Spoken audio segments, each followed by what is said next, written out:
Hi friends, welcome back to YouTube channel thrilling serial. ഞാൻ ഇന്നോട് കുടുംബവിളക്ക് സീരിയലിലെ 8 ഡിസംബർ 2020, അതായത് ഇന്നത്തെ എപ്പിസോഡ് റിവ്യൂ ആണ് പറയുന്നത്. ഏഷ്യാനെറ്റ് സീരിയൽ റിവ്യൂസ് പതിവായി ലഭിക്കുന്നതിന് വേണ്ടി ത്രില്ലിംഗ് സീരിയൽ ചാനൽ ദയവായി സബ്സ്ക്രൈബ് ചെയ്യുക. ഇന്നത്തെ എപ്പിസോഡ് സ്റ്റാർട്ട് ചെയ്യുന്നത് സമ്പത്ത് സുമിത്രയോട് ഫോണിൽ സംസാരിക്കുന്നത് കാണിച്ചുകൊണ്ടാണ്. സമ്പത്ത് സുമിത്രയോടായി പറയുകയാണ്, സിദ്ധാർത്ഥ സാറിനെയും മോളെയും ഞാൻ ഈ വീട്ടിൽ നിന്ന് ഇറക്കി വിട്ടത് നിങ്ങൾ ഒരുമിച്ച് ആ വീട്ടിൽ സുഖമായി ജീവിക്കട്ടെ എന്ന് വിചാരിച്ചത് കൊണ്ടാ. സുമിത്ര, 15-ാം തീയതി വിവാഹബന്ധം വേർപെടുത്താൻ കോടതി വിധി കാത്തു നിൽക്കുന്ന ഞാനും അദ്ദേഹവുമാണോ ഒന്നിച്ച് ജീവിക്കാൻ പോണത്? സമ്പത്ത്, നിങ്ങളതിന് സമ്മതിക്കരുത്. നിങ്ങളുടെ വിവാഹബന്ധം വേർപെടുത്തുന്ന എന്തിനാ? സിദ്ധാർത്ഥനും വേദികയ്ക്ക് സുഖമായി ജീവിക്കാനോ? നിങ്ങളുടെ ജീവിതത്തിൽ നിന്ന് നിങ്ങളല്ല സഹോദരി വഴിമാറേണ്ടത്, വേദികയാണ്. സുമിത്ര, സമ്പത്ത്, ഞാൻ വിവാഹബന്ധം വേർപെടുത്താൻ സമ്മതിക്കാതിരുന്നത് കൊണ്ട് എന്ത് പ്രയോജനം? അദ്ദേഹത്തെ പിടിച്ചു കെട്ടി ഈ വീട്ടിലിട്ടിട്ട് എന്തു ഗുണം? എൻ്റെ കുടുംബജീവിതത്തിൽ സന്തോഷമുണ്ടാവുമോ? ശരീരത്തെ നമുക്ക് ബന്ധിച്ചു നിർത്താം, മനസ്സിനെ പിടിച്ചു നിർത്താൻ ആർക്ക് സാധിക്കും? സമ്പത്ത്, നിങ്ങളുടെ ജീവിതത്തിൽ നിന്നും സിദ്ധാർത്ഥന് വേദികയിലേക്കുള്ള ദൂരം കുറയ്ക്കാൻ ശ്രമിക്കുകയാണ് ഞാൻ. ഇന്ന് അയാൾ ഇവിടെ വന്നിരുന്നു. വെറുതെ വന്നതല്ല, സൂപ്പർ മാർക്കറ്റിൽ നിന്ന് എന്തൊക്കെയോ സാധനങ്ങൾ വാങ്ങിച്ചുകൊണ്ടാണ് വന്നത്. ആ സാധനങ്ങളൊന്നും ഞാനിവിടെ കയറ്റിയില്ല, കൊണ്ടുവന്നതുപോലെ തന്നെ തിരിച്ചു കൊണ്ടുപോയിട്ടുണ്ട്. സിദ്ധാർത്ഥന് അത് അപമാനമാകും. നിങ്ങളെ അത് ഞാൻ അറിയിച്ചെന്നേ ഉള്ളൂ എന്ന് പറഞ്ഞ് സമ്പത്ത് ഫോൺ വയ്ക്കുന്നു.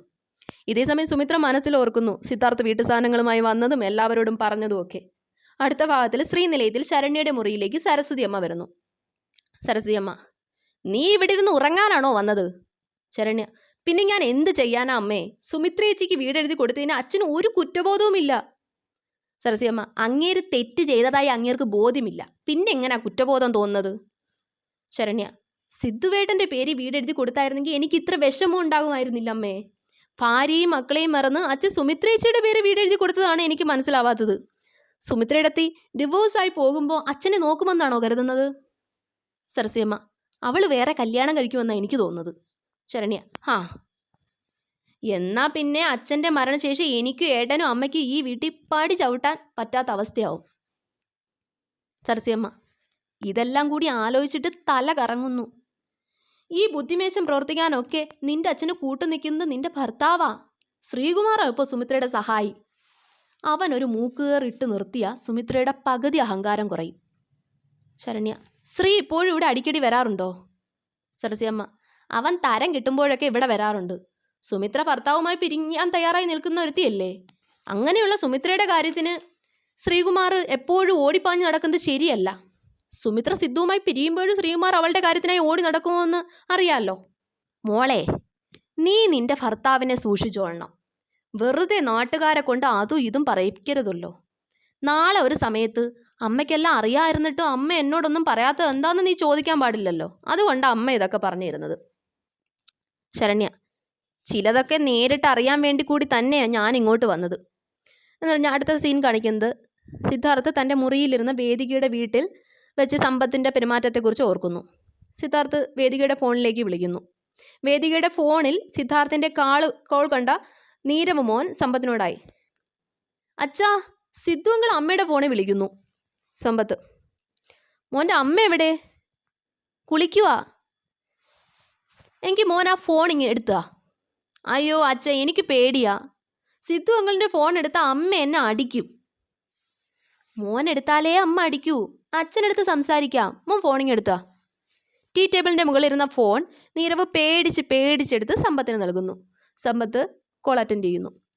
ഹലോ വേദിക, നീ എന്താ ഫോൺ എടുക്കാൻ താമസിച്ചത്? സമ്പത്ത് പോയോ? സമ്പത്ത്, ഇല്ല പോയില്ല, കുറച്ചുകൂടി കഴിഞ്ഞേ പോവൂ. സമ്പത്തായിരുന്നു? അതെ, നിങ്ങൾ ഇവിടുന്ന് പോയപ്പോൾ മുതൽ ഞാൻ ഈ വിളി പ്രതീക്ഷിക്കുമായിരുന്നു. സിദ്ധാർത്ഥ്, ഞാൻ വിളിച്ചതിനെ നിങ്ങൾ മറ്റൊരു രീതിയിൽ വ്യാഖ്യാനിക്കരുത്. എനിക്ക് വേദികയോടൊന്ന് സംസാരിക്കാൻ പറ്റുമോ? ഒരു ഓഫീസുകാരൻ സംസാരിക്കാനായിരുന്നു. ഓഫീസ് കാര്യം ഓഫീസിൽ മതി, വീട്ടിൽ വേണ്ട. ഇനി മേലാ നിങ്ങൾ ഇങ്ങോട്ട് വിളിക്കരുത് എന്ന് പറഞ്ഞ് സമ്പത്ത് ഫോൺ കട്ട് ചെയ്യുന്നു.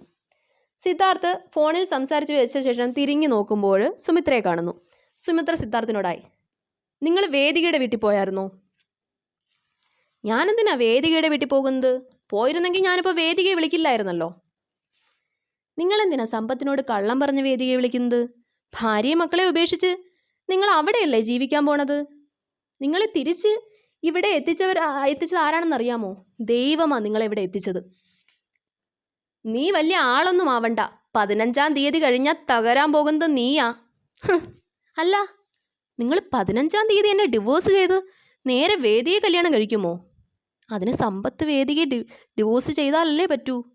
സ്വന്തം കാര്യം നേടാൻ കരഞ്ഞ് കാല് പിടിക്കാനും കഴിവുള്ള ആളല്ലേ നിങ്ങൾ. ശ്രമിച്ചു നോക്കൂ. സമ്പത്ത് ഡിവോഴ്സ് തന്നില്ലെങ്കിൽ നിങ്ങൾ ഇതുപോലെ തന്നെ വേദിയോടൊപ്പം ജീവിക്കുമോ? കഷ്ടം തന്നെ. സുമിത്രയുടെ വാക്കുകളിൽ സിദ്ധാർത്ഥ രോഷാകുലനാകുന്നെങ്കിലും പറയാൻ മറുപടി ഇല്ലാതാകുന്നു. ശേഷം കാണിക്കുന്നത് വേദികയുടെ വീട്ടിൽ നീരവ് ടേബിളിന് മുകളിൽ തല ചായ്ച്ചു കരയുന്നു. സമ്പത്ത് സ്റ്റെയേഴ്സ് ഇറങ്ങി താഴേക്ക് വരുമ്പോൾ നീരവ് കരയുന്നത് കാണുന്നു. സമ്പത്ത് നീരവിനോട്, മോൻ എന്തിനാ കരയുന്നത്?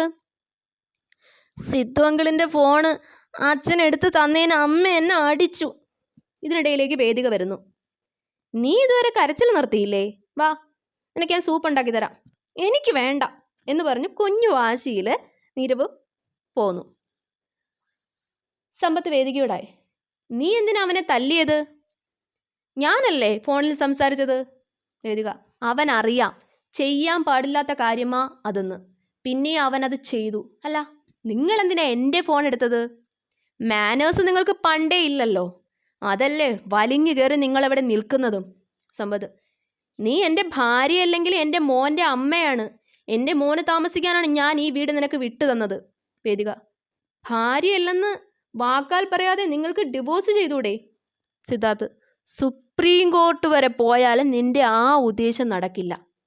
പിന്നെ ഞാൻ ലണ്ടനിൽ പോകും വരെ ഇവിടെ തന്നെ ഇങ്ങനൊക്കെ തന്നെയാണ്. വേദിക, നിങ്ങൾ എന്നാ ലണ്ടനിൽ പോകുന്നത്?